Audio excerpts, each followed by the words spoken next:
ఈ సన్నిధిలో చేరి మేము స్తుతించి ఆరాధించడానికి మీరు ప్రోత్సహించిన విధానాన్ని బట్టి వందనాలు స్తోత్రాలు. మరి ముఖ్యంగా ఈ సమయమందు అల్పుడను అపాత్రుడను బలహీనుడను జ్ఞానం లేనటువంటి వాడు మీ సన్నిధిలో నిలబడుతుండగా కావలసిన ఆత్మీయ ఆలోచనలను తలంపులను మీరు నాకు అనుగ్రహించి నా పక్షంగా మీరు ఉండి మీరు మాట్లాడి మీరు మాట్లాడుతుండండి.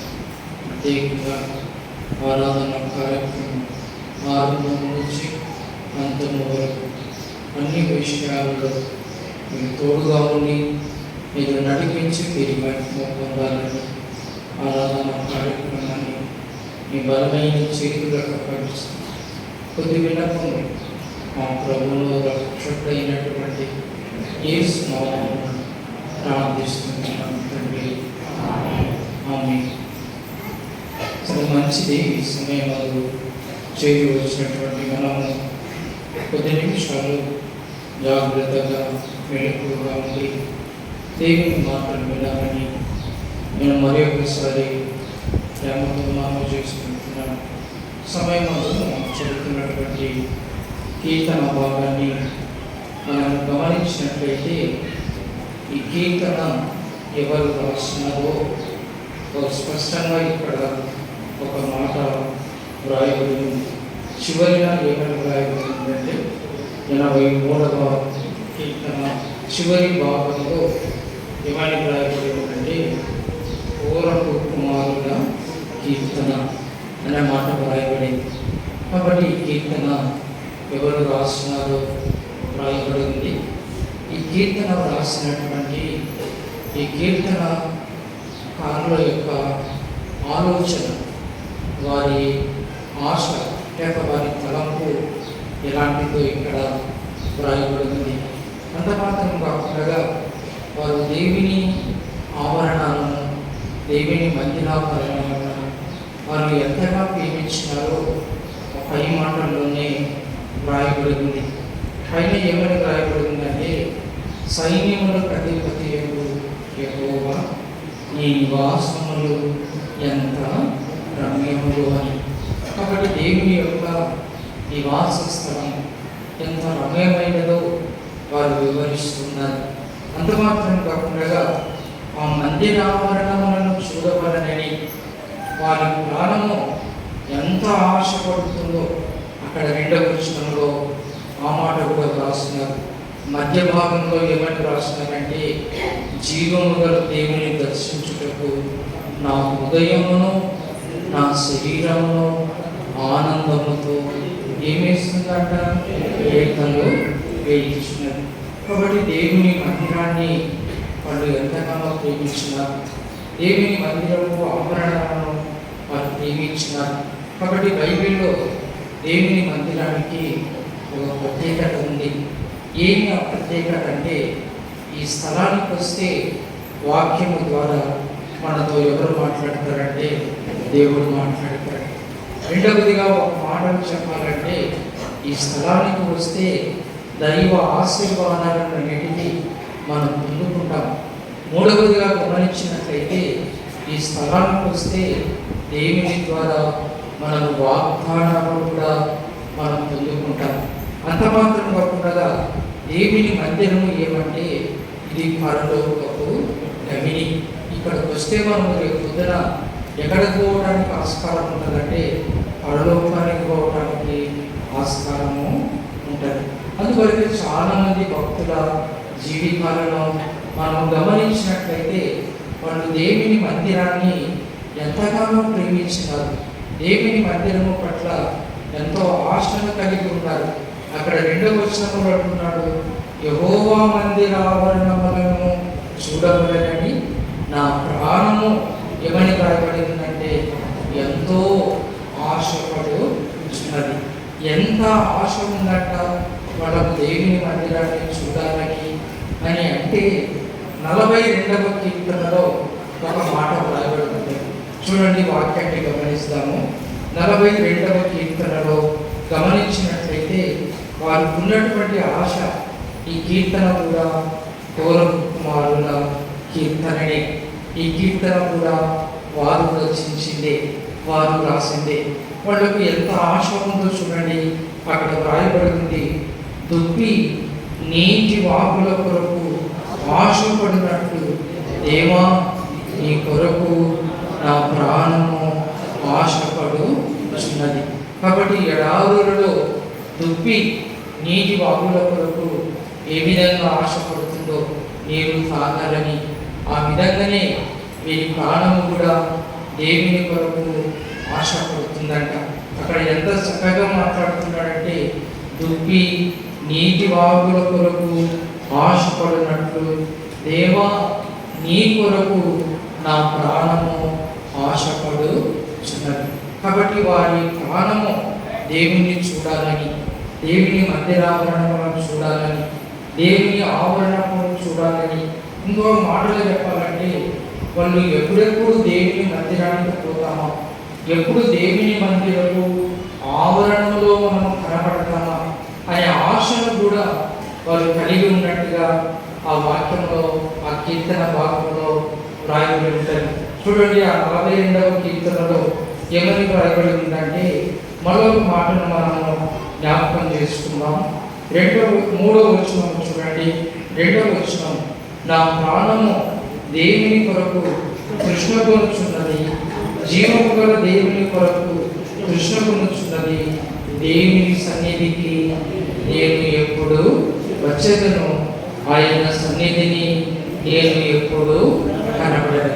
కాబట్టి వారి ఆశ, వారి కోరిక, మేము ఎప్పుడెప్పుడు దేవుని సన్నిధికి పోతాము, ఎప్పుడు మేము దేవుని సన్నిధిలో కనబడతాము అనే ఆశను వారు ఏం చేసుకున్నారంటే కలిగి ఉన్నారు అనే విషయాన్ని గమనించాలని నేను ప్రేమతో మనవి చేసుకుంటున్నాను. కాబట్టి మధ్యాహ్న కాల సమయంలో లేక ఉదయకాల సమయంలో వాక్యం ఉంటున్నటువంటి మనం కూడా ఇలాంటి ఆశను కలిగి ఉండటం అనేది చాలా మంచిది. ఈరోజు ఆరాధన దినం. ఈరోజు మనం అందరము ఎవరిని ఆరాధిస్తామంటే దేవుని ఆరాధిస్తాం. కాబట్టి ఎప్పుడెప్పుడు దేవుని మందిరానికి పోతాను, నేను ఎప్పుడు దేవుని సన్నిధిలో కనపడతానా, నేను ఎప్పుడు నా దేవుణ్ణి నేను ఆరాధిస్తానా అనే ఆశను మనం కలిగి ఉండటం అనేది ఎంతో మంచిది అనే విషయాన్ని జ్ఞాపకం ఉంచుకోవాలని నేను ప్రేమతో మనవి చేసుకుంటున్నాను. వీరి ఆశను, వీరి కోరికను గాన గమనించినట్లయితే చాలా ఆశ్చర్యం అనిపించింది. దేవుని మందిరావరణలను చూడాలని వారి ప్రాణము ఎంతగానో ఆశపడుతున్నట్ట. జీవము గల దేవుని దర్శించుటకు వారి హృదయము, వారి శరీరము ఆనందముతో ఏం వేస్తుందంట తెలుసా? కేకలు వేస్తుందంట. కాబట్టి ఎంతో సంతోషంతో వారు ఎక్కడికి రావాలనుకుంటున్నారంటే దేవుని మందిరానికి రావాలనుకుంటున్నారు. కానీ మనము అట్లా సంతోషంగా దేవుని మందిరానికి పోదాము, త్వరగా వెళ్తాము. మనం ఎప్పుడు దేవుని మందిరంలో నేను కనపడతానా, నేను ఎప్పుడు దేవుని స్తుతించి ఆరాధిస్తానా అని మనమైతే మాత్రం అనుకోను. మనం సారు ఎప్పుడైనా చెప్తుంటారే, 1 గంటకైనా పోవచ్చు, 2 గంటలకైనా పోవచ్చు. మనకు ఏమి లేదంటే ఆశ అనేది లేనే లేదు. దేవుని మందిరానికి నేను పోవాలి, ఈరోజు ఆయనను ఆరాధించే దినం, ఈరోజు ఆయనను స్తుతించే దినం. కాబట్టి నేను ఎప్పుడెప్పుడు దేవుని మందిరానికి పోతానా, నేను ఎప్పుడు దేవుని మందిరంలో నేను కనపడతానా, నేను ఎప్పుడు నా దేవుని నేను స్తుతించి ఆరాధిస్తానా అనే ఆశ, అనే కోరిక మనకు మాత్రము ఉండనే ఉండదు. ఓ అబ్బాయి ఇంకా పాటలు పాడుతున్నారులే, ఓ అబ్బాయి ఇంకా స్తుతి ఆరాధన చెప్తున్నారులే, ఓ అబ్బాయి ఇంకా వాక్యం చెప్తున్నారులే, ఇంకా బల్ల ఇయ్యలేదులే అని మనం ఇష్టం వచ్చిన భయానికి ఎక్కడికి వస్తామంటే మందిరానికి వస్తాం. మనకి ఏమి లేదంటే తెలియనివ్వండి, ఆశ లేదు. మనకు ఆశ లేదు. ఎప్పుడైనా రావచ్చు, ఎప్పుడైనా పోవచ్చు. నేను గత వారం చెప్పాను, 4 గేట్లు తెరబడి ఉంటాయి. ఏ గేట్ నుంచి అయినా ఓ గేట్లోకి రావచ్చు, బలలో చేయవచ్చు, ఎక్కడ పోవచ్చు అంటే ఇంటికి పోవచ్చు. ప్రార్థన పోయింటి అంటే ఏ వాక్యం విన్నాము, ఏమి తెలుసుకున్నాము అనేది మాత్రము మనం ఏమి గమనించం. కాబట్టి ఘోర కుమారులు వాళ్ళ తండ్రి వారైతే గన ఇలాగున కాదు. వారి తండ్రి మోసే అపరుల మీద తిరుగుబాటు చేసి నాశనమైపోయినాడు, కానీ కుమారులు మాత్రము ఆ విధంగా చేయలేదు. వారికి దేవుని మందిరం అన్నా, దేవుని మందిరాన్ని చూడాలన్నా, దేవుని మందిరంలో కాలం గడపాలన్నా వారి ఆశను వర్ణించడం సాధ్యము కానీ కాదు. అంత మాత్రం కాకుండా ఆ 3వ వచనంలో ఏమని వ్రాయబడింది చూడండి. 24వ కీర్తన, సైన్యములకు అధిపతి యెహోవా, నా రాజా, నా దేవా, నీ బలిపీఠము వద్దనే పిచ్చుకలకు ఏమి దొరికిందంట? నివాసం దొరికిందంట. ఈ పిచ్చుకలు ఎక్కడ ఉన్నాయంటే దేవుని మందిరపు ఆవరణములోని బలిపీఠము దగ్గర నివాసాన్ని ఏర్పరచుకున్నాయి. బాగా గమనించాలి. ఇప్పుడు పిచ్చుకలు ఎక్కడ ఉన్నాయంటే దేవుని మందిరపు ఆవరణంలోని బలిపీఠం దగ్గర ఏం ఏర్పాటు చేసుకున్నాయంటే నివాసాన్ని ఏర్పాటు చేసుకున్నాయి. రెండవదిగా పిల్లలు పెట్టుటకు వాన కోవెలకు ఏమి దొరికిందంట? ఊటి స్థలము దొరికిందంట. 2 రకాల విభిన్నమైనటువంటి పక్షులు ఒకే చోట ఏం చేస్తున్నాయంటే నివసిస్తున్నాయి. ఒక పక్క పిచ్చుకలు ఉన్నాయి, పలికితే బాగుంటుంది. ఒక పక్క ఏమున్నాయంటే వానకోవెలలు ఉన్నాయి. అవి 2 విభిన్న జాతి పక్షులు అయినప్పటికీ ఆ 2 విభిన్న జాతి పక్షులు ఏం చేస్తున్నాయంటే ఒకే చోట, ఒకే స్థలంలో, ఒకే మందిరపు బలిపీఠం దగ్గర కలిసి ఏం చేస్తున్నాయంటే నివాసము చేస్తున్నాయి. బాగా నా మాట గమనించండి. నోరు లేని ఆ పిచ్చుకలే ఒక చోట కలిసి నివసించేటప్పుడు నోరున్నటువంటి మనము ఒక చోట ఏం చేయలేకపోతున్నామంటే కలిసి నివసించలేకపోతున్నాం. ఒక మాటలో చెప్పాలంటే మనము ఒక సహవాసాన్ని కలిగి ఉండలేకపోతున్నాం. బాగా నా మాటను గమనించండి. 2 విభిన్న జాతులు. ఆ దేవుని వాక్యం ఏం చెప్తుందంటే మత్తయి సువార్త చూడండి 6వ అధ్యాయం, మత్తయి సువార్త 6వ అధ్యాయంలో ఒక చక్కని మాట మనం జ్ఞాపకం చేసుకుందాం. మత్తయి సువార్త 6వ అధ్యాయము 26వ వచనం చూడండి. ఏమని రాయబడిందంటే ఆకాశ పక్షులను చూడుడి, అవి విత్తవు, కోయవు, కొట్లలో కూర్చుకున్నవు, అయినను మీ పరలోకపు తండ్రి వాటిని పోషించుచున్నాడు. మీరు వాటికంటే ఒక శ్రేష్ఠులు కారా. బాగా అన్నమాట గమనించండి. పిచ్చుకల కంటే వానకోవెల కంటే మనం ఎంతో శ్రేష్ఠులం. పక్షుల కంటే మనము ఎంతో శ్రేష్ఠులం. దేవుడు మనకు ఒక ఉన్నత స్థానాన్ని దేవుడు మనకిచ్చినాడు. ఆ నోరు లేని పిచ్చుకలే, వానకోవెలే మందిరపు ఆభరణంలోని బలిపీఠం దగ్గర కలిసి ఏం చేస్తున్నాయంటే సహవాసాన్ని చేస్తున్నాయి. కాబట్టి దేవుని నమ్ముకున్న తర్వాత, దేవుని అంగీకరించిన తర్వాత మనమందరము ఒక సహవాసముగా ఉండటం అనేది చాలా మంచిది. దేవుని వాక్యం ఏం చెప్తుందంటే మనమందరము సహవాసముగా కలిసి ఉండమని దేవుని వాక్యము చెప్తుంది. ఒక మాటలో చెప్పాలంటే ఆ పక్షులలో ఏముందంటే ఐక్యత అనేది ఉంది. అవి పిచ్చుకలు, వానకోవెలలు విభిన్న జాతి పక్షులైనప్పటికీ అవి వాటిలో ఏముందంటే ఐక్యత ఉంది. ఒకే బలిపీఠం దగ్గర అవన్నీ ఏం చేసినాయంటే నివాస స్థలాన్ని ఏర్పాటు చేసుకున్నాయి. ఒక మాటలో చెప్పాలంటే అవి కలిసి జీవిస్తున్నాయి. ఎక్కడ నివసిస్తున్నాయంటే దేవుని మందిరంలో ఆవరణంలో నివసిస్తున్నాయి. ఇప్పుడు మనం అందరం ఎక్కడ ఉన్నామంటే దేవుని మందిరంలో ఉన్నాము. దేవుని మందిరపు ఆవరణంలో ఉన్నాము. ఆ పిచ్చుకలే కలిసి సహవాసము చేసినప్పుడు మనము కలిసి కలిసి సహవాసము చేయటం అనేది చాలా మంచిది. మనలో ఏమి లేదంటే సహవాసం అనేది లేదు. అందువరకే అపోస్తలుల కార్యంలో ఒక మాట రాయబడి ఉంటుంది. మనం ఎక్కడ ఉండాలనో చూడండి. ఒక మాట మనము జ్ఞాపకం చేసుకుందాం. అపోస్తుల కార్యములు 2వ అధ్యాయం, అపోస్తుల కార్యములు 2వ అధ్యాయము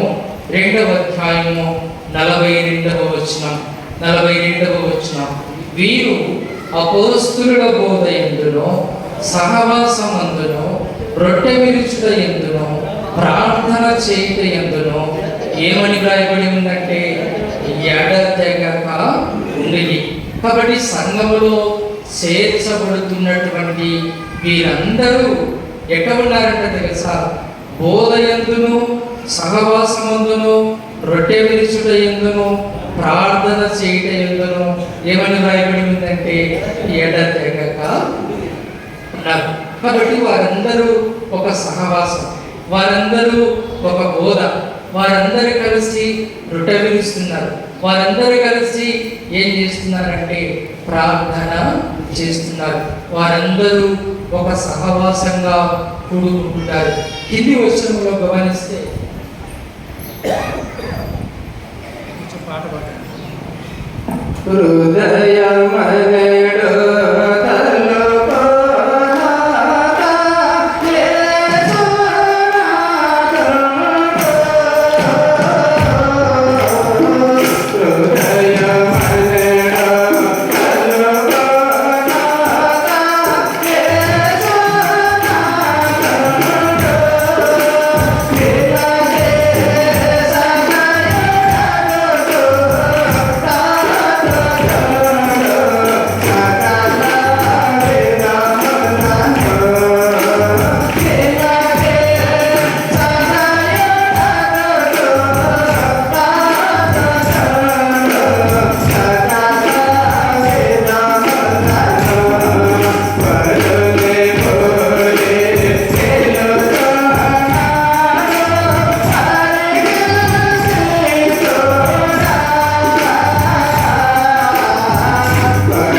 చేరుకున్నాడు.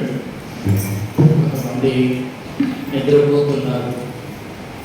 నేను ఇదివరకు ఒక మాట చెప్పాను, దేవుని మందిరానికి వచ్చిన తర్వాత చాలా జాగ్రత్తగా మనం ఎవరి మాటలు వినాలంటే దేవుని మాటలు వినాలి. కాబట్టి సంఘంలో చేర్చబడుతున్నటువంటి వారు ఆ అపోస్తుల బోధ యందును, సహవాసమందును, రొట్టె విరుచుట యందును, ప్రార్థన చేయుట యందును వారు ఎడతెగక ఉన్నారండి. అంత మాత్రం కాకుండా వారందరూ ఎలాగునా ఉన్నారు అంటే 46వ వచనం చూడండి.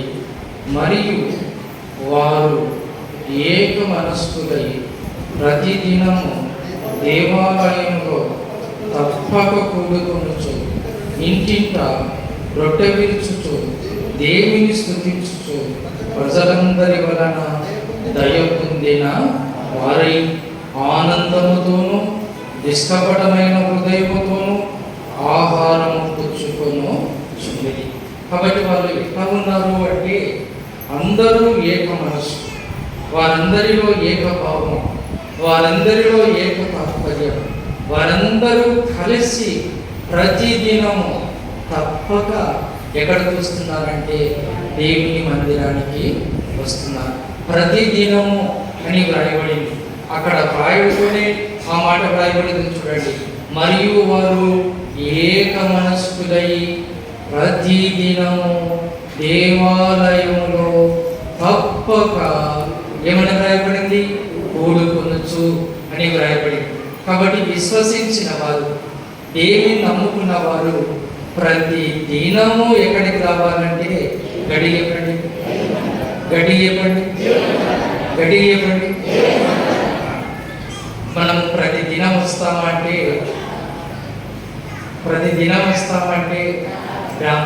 ఆదివారం వస్తే మళ్ళీ ఆదివారం. మనం వారానికి ఒక్కసారి మందిరానికి వచ్చేది. కానీ ఇక్కడ వాక్యం ఏమని సెలవిస్తుందంటే విశ్వసించిన వారు, దేవుని నమ్ముకున్న వారు ప్రతి దినము ఎక్కడికి రావాలంటే దేవుని మందిరానికి రావాలి. వారందరూ ఏక మనస్సును కలిగి ఉన్నారు. వారందరిలో ఒకే భావం, వారందరిలో ఒకే సహవాసం, వారందరిలో ఒకే మాట. వారందరూ ప్రతి దినము ఎక్కడికి వస్తున్నారంటే దేవుని మందిరానికి వస్తున్నారు. కాబట్టి ఆ నోరు లేని పిచ్చుకలు ఒక చోట నివసించగలుగుతున్నాయి, కానీ మనమైతే ఒక చోట ఒక సహవాసం కలిగి మనము జీవించలేకపోతున్నాం. మనలో ఆ ప్రేమ, మనలో ఆ ఆప్యాయత, మనలో ఆ ఐక్యత, మనలో ఆ సమాధానం అనేది మనలో లేనే లేదు. అందుకరికే నేను ఆగింది, మనలో అది లేదు. అందుకరికే కొరింథీయులకు రాసిన పత్రికలో ఇంకొక చోట ఏమని వ్రాయబడిందంటే మనమందరము కలిసి కూడుకునేది మేలు కొరకు కాదంట, ఎక్కువ కీడు కొరకే వ్రాయబడి ఉంటుంది. చూడండి, కొరింథీయులకు రాసినటువంటి మొదటి పత్రిక. మనమందరము ఒక చోట కూడుకునేది దేని కొరకు? ఒక మాట జ్ఞాపకం చేసుకుందాం.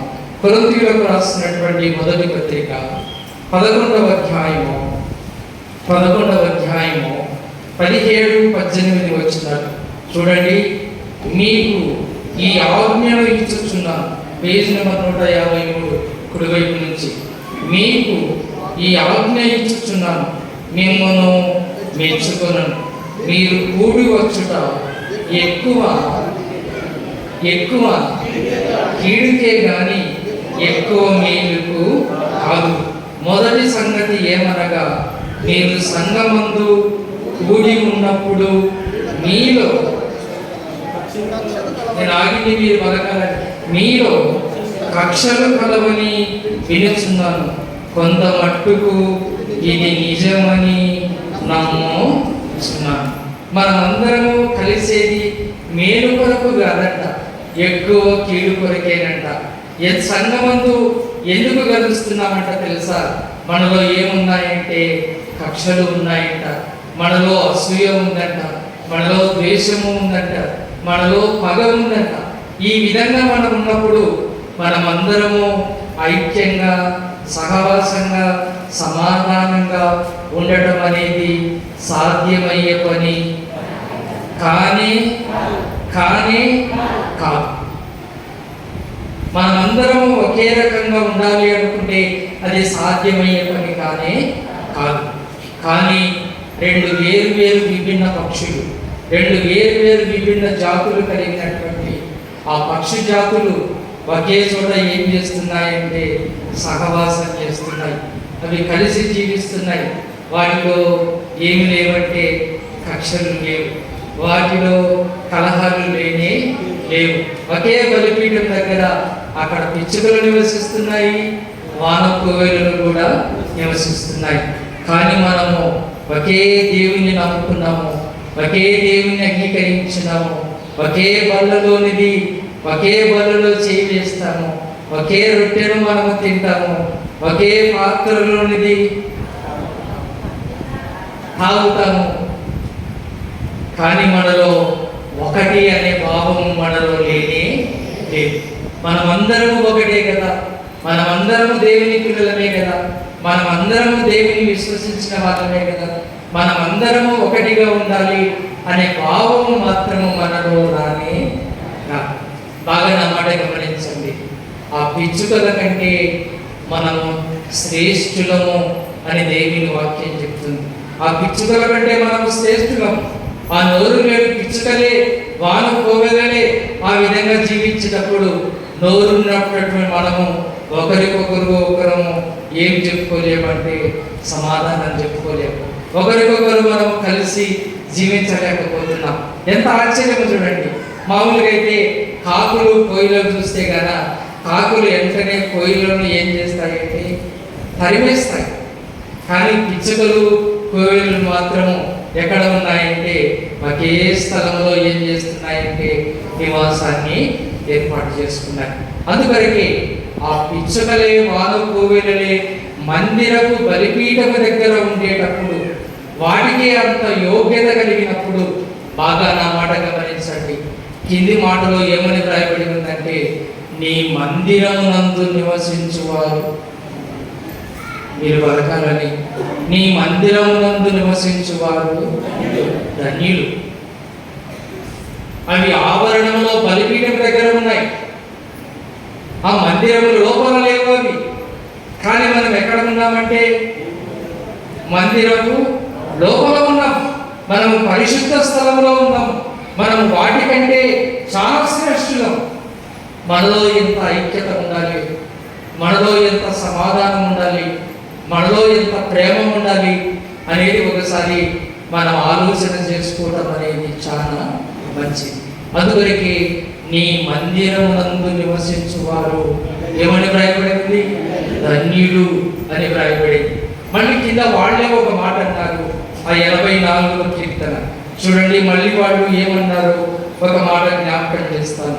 10వ వచనం, నీ ఆవరణములో ఒక దినము గడుపుట 1000 దినముల కంటే శ్రేష్టమంట.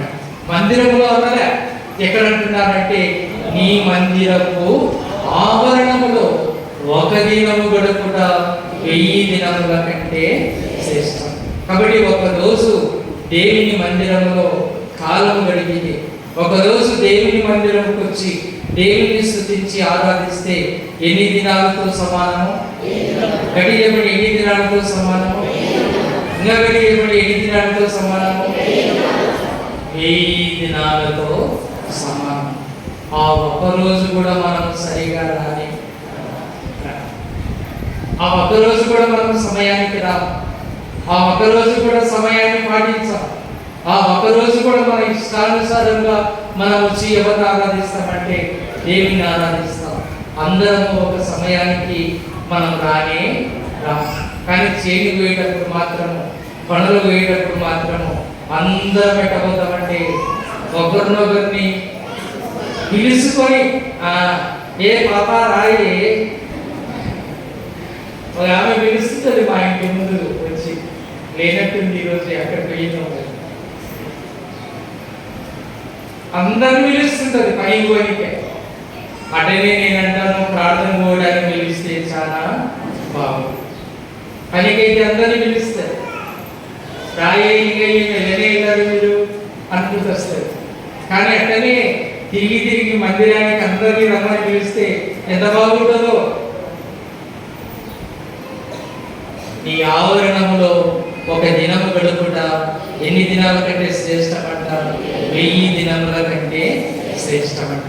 మళ్ళీ కింద ఇంకొక మాట అన్నాడు, భక్తిహీనుల గుడారములలో నివసించుట కంటే నా దేవుని మందిర ద్వారములొద్ద ఉండుట నాకు ఇష్టం. కాబట్టి దేవుడు అంటే భక్తి లేని వారి గృహాల దగ్గర నివసించేదానికంటే, దేవుడు అంటే భయము భక్తి లేని వారి ఇళ్ళల్లో నివసించేదానికంటే ఎక్కడ ఉండటం మేలంటే నా దేవుని మందిర ద్వారం అంట ముఖద్వారము వద్ద ఉండుట నాకు ఇష్టం. చాలా అక్కడ ఉంటే మేలు నాకు. అక్కడ ఉంటే నేను ఎవరి మాటలు వింటానంటే దేవుని మాటలు వింటాను. నేను అక్కడ ఉంటే ఎవరిని ఆరాధిస్తానంటే దేవుని ఆరాధిస్తాను. నేను అక్కడ ఉంటే ఎవరిని స్తుతిస్తానంటే దేవుని స్తుతిస్తాను. కాబట్టి ఒక దినము దేవుని మందిరములో గడుపుట ఎన్ని దినముల కంటే శ్రేష్టమంటే 1000 దినముల కంటే శ్రేష్టం. ఎంత గొప్పదో చూడండి. ఒక దినము మనము సమయానికి వస్తే కానీ ఆ రోజు ఈరోజు ఆదివారం ఎంత త్వరగా రావాలంటే దేవుని మందిరానికి అంత త్వరగా రావాలి. 11 అయ్యేలోపుగా మందిరం అంతా ఏం పోవాలంటే నిండిపోవాలి. 11కి నిండుతుందమ్మా, 12 అయినా నిండదు, 12 అమ్మా 1 అయినా నిండదు, 12 అయినా నిండదు, 1 అయినా నిండదు.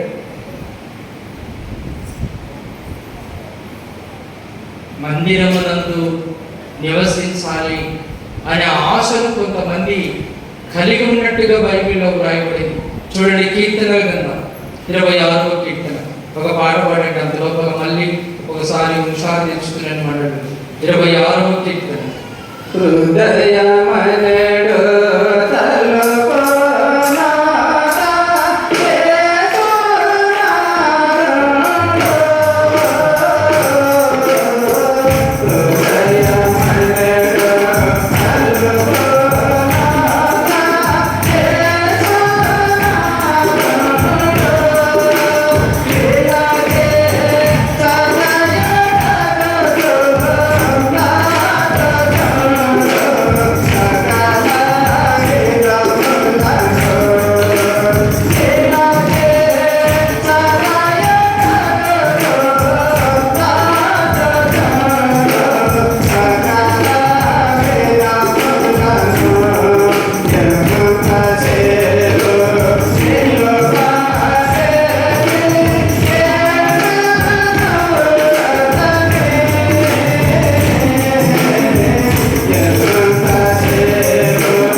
క్షమించండి.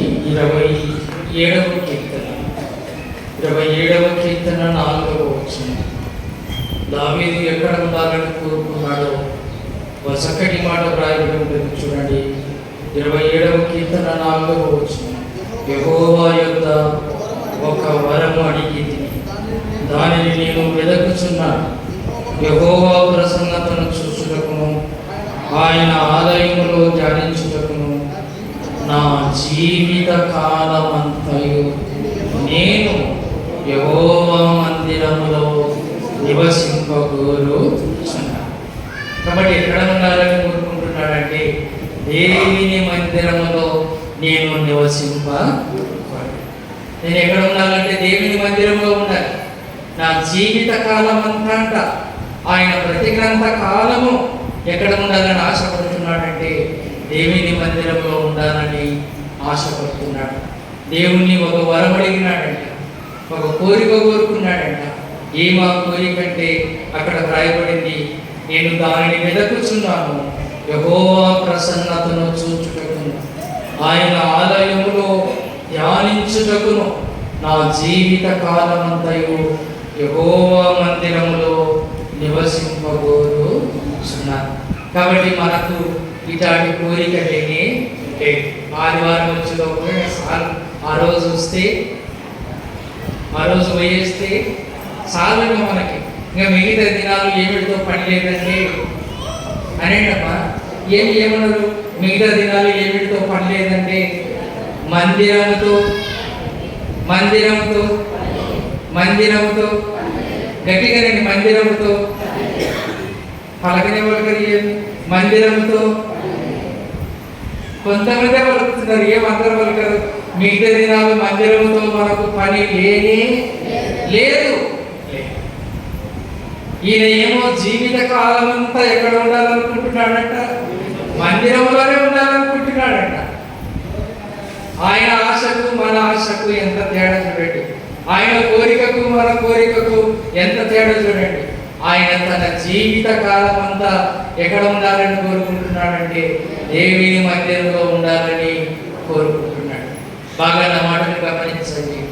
దేవుణ్ణి వరం అడిగినాడంట, ఒక వరము, అయ్యా నేను నీ ప్రసన్నతను చూడాలి. అగో నీ మందిరంలో నీ ఆలయంలో నేను ఏం చేయాలంటే ధ్యానించాలి దేవుని వాక్యాన్ని. అంత మాత్రం కాకుండా నా జీవిత కాలం అంతా నేను ఎక్కడ ఉండాలని ఆశపడుతున్నానంటే నీ మందిరంలో ఉండాలని నేను ఆశపడుతున్నాను, నివసించాలని ఆశపడుతున్నాను. అందుకొరకే ఆ 84వ కీర్తన 4వ వచనంలో ఏమని రాయబడి ఉందంటే నీ మందిరమునందు నివసించువారు ధన్యులు. నీ మందిరమునందు నివసించువారు ధన్యులు. దేవుని మందిరములో నివసించేవారు ధన్యులు. దేవుని మందిరానికి ఒక ప్రత్యేకత ఉంది. నేను ఇదివరకే చెప్పాను. ఈ స్థలానికి వస్తే ఈ వాక్యము ద్వారా మనందరితో ఎవరు మాట్లాడతారంటే అడిగిస్తారా? దేవుడు మాట్లాడతాడు. దేవుని మందిరము దేవుడు మాట్లాడే స్థలం. దేవుని మందిరము దేవుడు మాట్లాడే స్థలం. అంత మాత్రం కాకుండా దేవుని మందిరములో దైవ వాగ్దానాలు మనం ఏం చేస్తామంటే పొందుకుంటాం. ఇక్కడికి వస్తే మనకు వాగ్దానము ఎవరిస్తారంటే దేవుడిస్తాడు. అన్న దేవుని సన్నిధికి వచ్చి ప్రార్థన చేసింది, అయ్యా నీ సేవకురాలు అయిన నాకు ఒక మగపిల్లవాడిని అనుగ్రహిస్తే తిరిగి ఆ మగపిల్లవాడిని నీకే ప్రతిష్ఠితినిగా చేస్తాను అని దేవుని దగ్గర ఆమె మొక్కుకుంటున్నప్పుడు ఆమె మొక్కుబడిని ఎవరు తీర్చినారంటే దేవుడు తీర్చినాడు. అందువరకే నేను చెప్తున్నాను, ఈ స్థలాలకు వస్తే వాగ్దానాలను మనం ఏం చేస్తామంటే పొందుకుంటాం. దేవుడు వాగ్దానం ఇచ్చిన తర్వాత వాగ్దానాన్ని మర్చిపోయే దేవుడు కానీ కాదు. అబ్రహాము అదే అన్నాడు, నా దేవుడు వాగ్దానం ఇచ్చినాడు, నా దేవుడు వాగ్దానాన్ని నెరవేర్చగలిగినటువంటి దేవుడు, సమర్థుడు నా దేవుడు. ఈ స్థలానికి వస్తే మనం వాగ్దానాలు పొందుకుంటాం. అందుకొరకే ఈ స్థలానికి వస్తే రేపొద్దున ఈ స్థలము పరలోకపు ఏమంటేమో పరలోకపు వాకిలి, పరలోకానికి వాకిలి. వీటికి వస్తే మన జీవితాన్ని మనం మార్చుకుంటాం. వీటికి వస్తే మన నడతను మార్చుకుంటాం. వీటికి వస్తే మన బ్రతుకును మార్చుకుంటాం. వీటికి వస్తే రేపొద్దున మనం ఎక్కడ పోతామంటే మోక్షానికి, పరలోకానికి పోతాం. ఎవరన్నా ఎన్ని పాటలు పాడి కదా.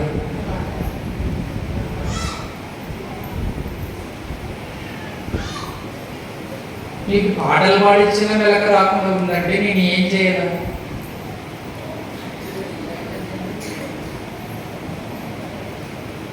చెప్తి కదా, అప్పుడప్పుడు చెప్తాను. కుంభకర్ణుడు అంటాడు బల నిద్రపోతాడంట. వాడు నిద్రపోతే ఎవరు లేవలేదంట. వాడిని చూడలే వాస్తవంగా, అంటే ఎవరు చూడలేదు. ఆ కథలలో రాసింటారు.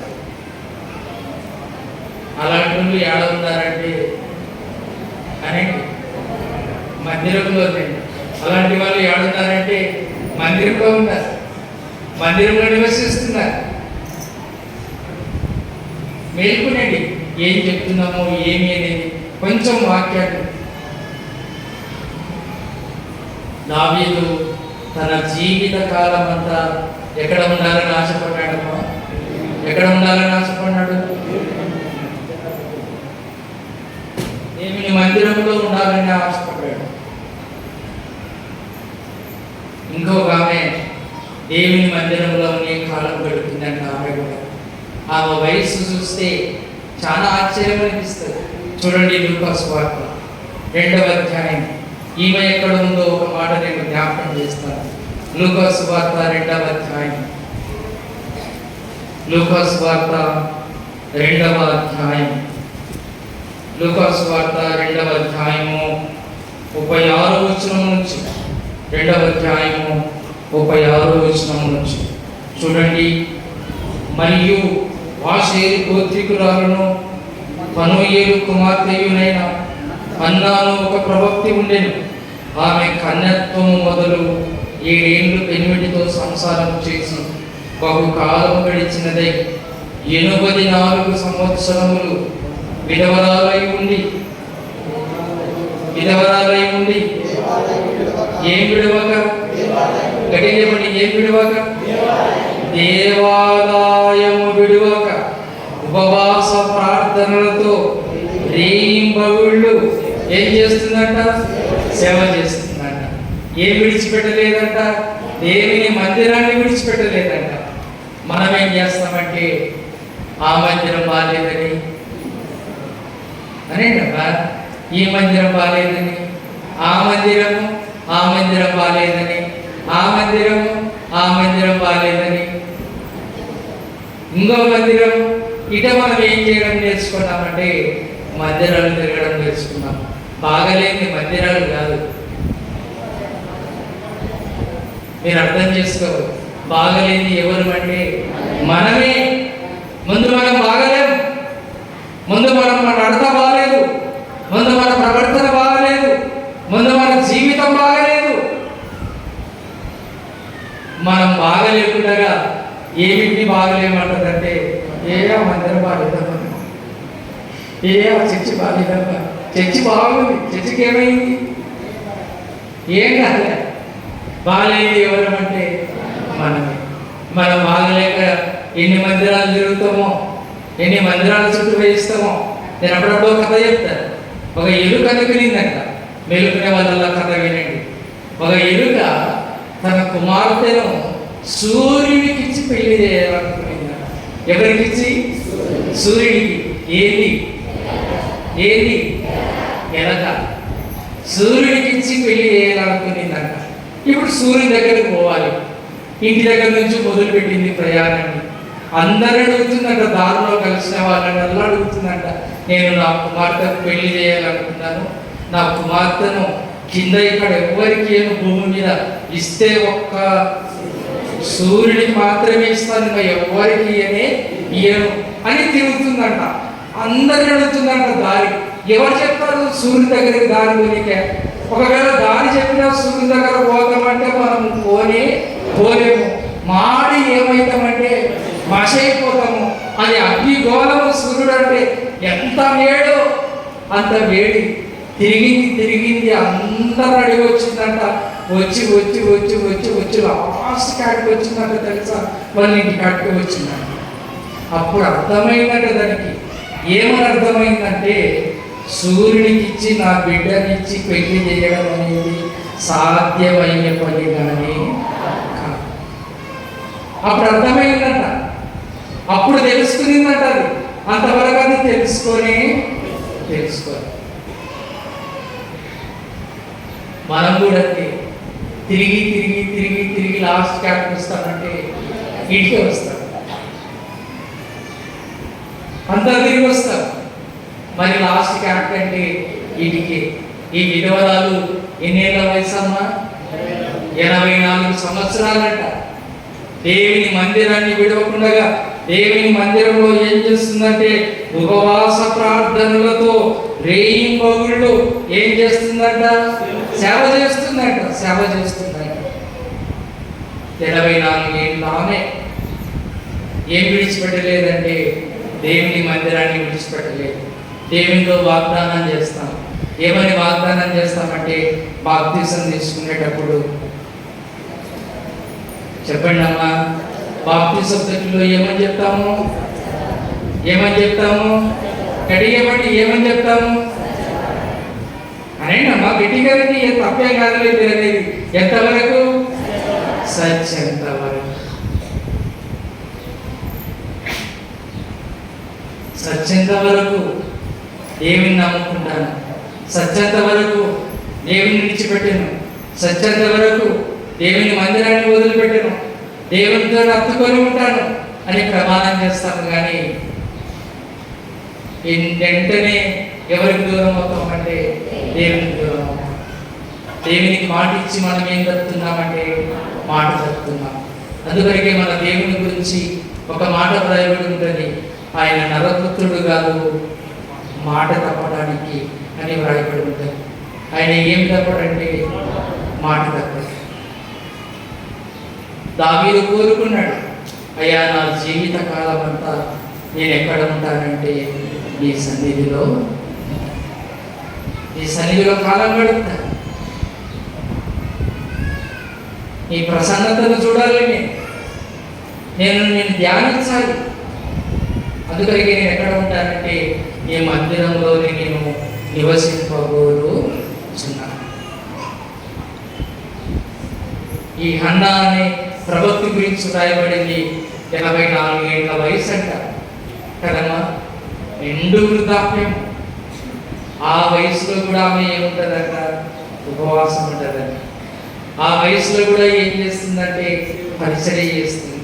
ఆ వయసులో ఆమె ఏం చేస్తుందంటే సేవ చేస్తాను. దేవుని మందిరాన్ని విడిచిపెట్టలేదు.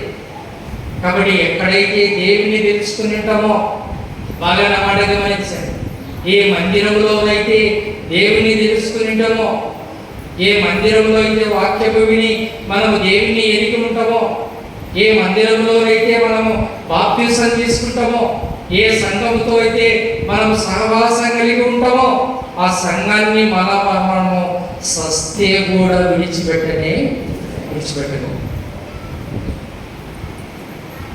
సస్తే కూడా విడిచిపెట్టకూడదు. నేను నా దగ్గరకు సేవకుడు వచ్చినాడు. ఆయన వాళ్ళ ఊళ్ళో చాలా సంవత్సరాలు పనిచేశాడు. కొన్ని కారణాలను బట్టి బయటకు వచ్చినాడు. ఆయన అన్నాడు, నా జీవిత యాత్ర అంతా ఇక్కడే ముగిస్తుంది అనుకున్నాను సార్. నేను మీతోనే కలిసి నేను పరిచయం చేస్తాను అనుకున్నాను. కాలం ఇక్కడే గడిచిపోతుంది అనుకున్నాను, కానీ నేను అనుకున్నట్టు జరగలేదు. కొన్ని పరిస్థితులను బట్టి నేను మందిరాన్ని విడిచి రావాల్సి వచ్చేసింది. ఆ ఆశ తీరలేదు. నా ఆశ నేను ఇక్కడే బ్రతుకుతాను, ఇక్కడే జీవిస్తాను, ఈ మందిరంతోనే సహవాసం కలుగుతాను అని అనుకున్నాను. కానీ నేను అనుకున్నట్టుగా జరగలేదు. అంటే నేనన్నాను, జీవితం అంటే ఊహించనిదే జరుగుతుంది, కానీ ఊహించినట్టు జరగదు. ఊహించినట్టు జరిగితే అది జీవితం కానీ కాదు. ఆ మాట అంటూ మళ్ళొక మాట అన్నాడు. సార్, ఈరోజు మాట్లాడుతున్నాను మీతో. ఈరోజు ఇక మీద నుంచి నేను మీతో, మీ సంఘంతో, మీతో ఏం కలిగి ఉంటానంటే సహవాసం కలిగి. నేను మళ్ళీ ఎప్పుడు దూరము కానీ నేను అప్పటి నుంచి ఉన్నాను. పెద్దసార్లు ఉన్నప్పటి నుంచి మీ సంఘంతో నాకు పరిచయం ఉంది. అప్పటి నుంచి నేను సహవాసం కలిగి ఉన్నాను. కానీ నా జీవిత యాత్ర మా ఊర్లోనే ముగుస్తుంది అనుకున్నాను. నేను ఈ సంఘంతోనే నా సంఘంలోనే నా జీవిత యాత్ర తీరుతుంది అనుకున్నాను, కానీ అట్లా జరగలేదు. నేను ఎందుకు ఈ మాట చెప్తున్నానంటే, రేపొద్దున నాకు పాట పాడినా, నీకు పాట పాడినా, పరదేశిగమో ప్రియులాగా, అరే పాట ఎడబడాలంటే ఎడబడాలి, ఇదే పడాలి. నీకైనా నాకైనా పాట ఎడబడాలంటే ఇడనే వాడాలి. సచ్చేంత వరకు ఈ మందిరాన్ని మనము విడిచిపెట్టడానికి ఆస్కారం లేదు. వాగ్దానం చేసినాం, దేవునికి ప్రమాణం చేశాము, సత్యంత వరకు నేను నిన్ను నమ్ముకుంటా. ఏ మందిరంలో అయితే దేవుని వాక్యాన్ని విని, ఏ మందిరంలో అయితే బాప్తిసం తీసుకున్నావో ఆ సంఘానికి ఏం చేయాలంటే అంటుగట్టుకొని జీవించాలి. ఇంకా వేరైనామంటే మనము విశ్వాసులముగానే కాదు. ఒక ఆయన అంటే వాళ్ళ ఊర్లో ఇటనే విభేదించినాడు అందరితో, సంఘస్థులతో. పాపం చాలా కష్టపడి పనిచేస్తాడు మందిరంలో. లాస్ట్కి ఆయనే నువ్వు మందిరానికి రావద్దు అన్నారంట ఆయన. పాపం ఆయన ఏం చేస్తున్నాడంటే తెలుసా, ఆలోచన, నేను ఒక్కడే మందిరం కడతా అంటాడంట. నువ్వు ఒక్కడ మందిరం కడుతుంటే ఎవరు వస్తారంటే, ఎవరు రాకపోయినా సుతలే ఆ మందిరంలో నేను ఒక్కడే ఏం చేస్తానంటే ప్రార్థన చేసుకుంటాడు. ఒక్కడే ఏం చేస్తానంటే, సంఘము అంటే ఒక్కరు కాదు, సంఘం అంటే అందరం. ఒక్కరుండేది సంఘం కాదు.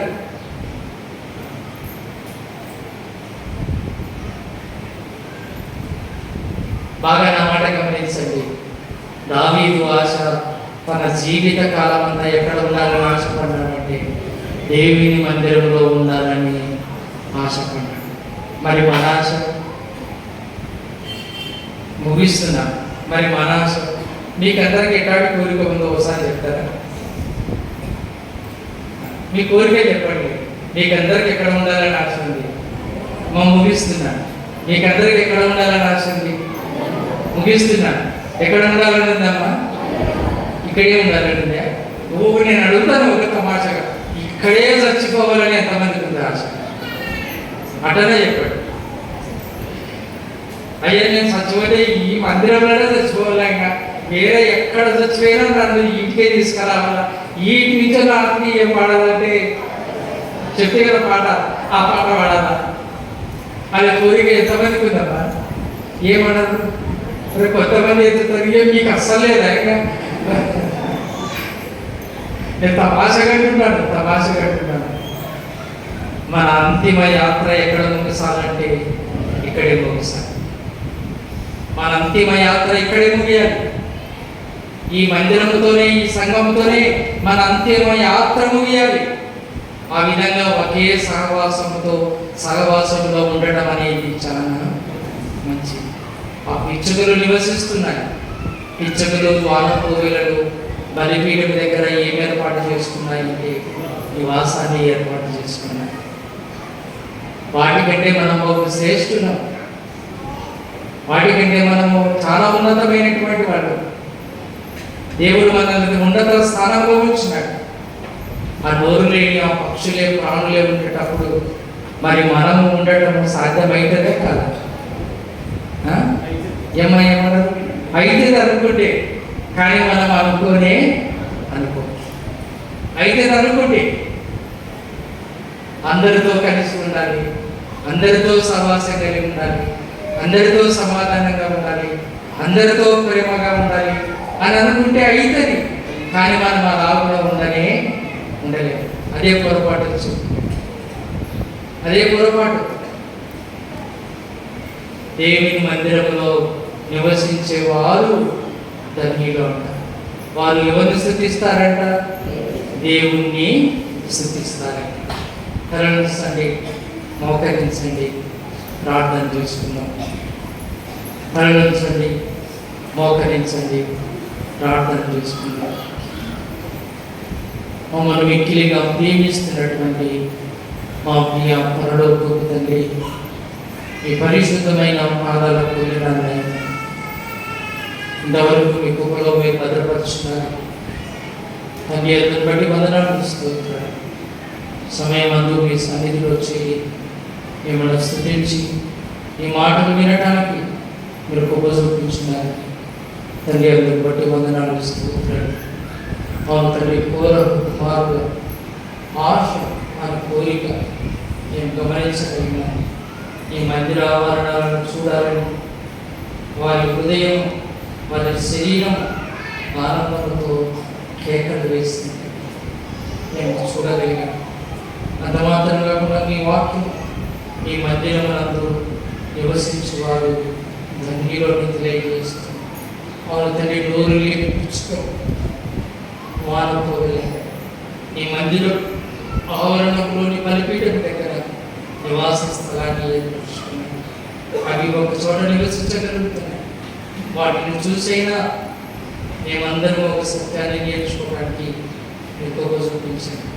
మేము కూడా ఈ మందిరంలో, ఈ సంఘంలో సాగాల్సింది మేమందరము ఏక మనస్సును కలిగి, ఏక తాత్పర్యాన్ని కలిగి, ఏక భావాన్ని కలిగి మేము జీవించడానికి మేము ఉపయోగించి సహాయం అనుగ్రహించలేదు. కొద్ది వినప్పుడు మా ప్రభువును రక్షకుడైనటువంటి యేసు నామమున ప్రార్థిస్తున్నాను. ఆమేన్.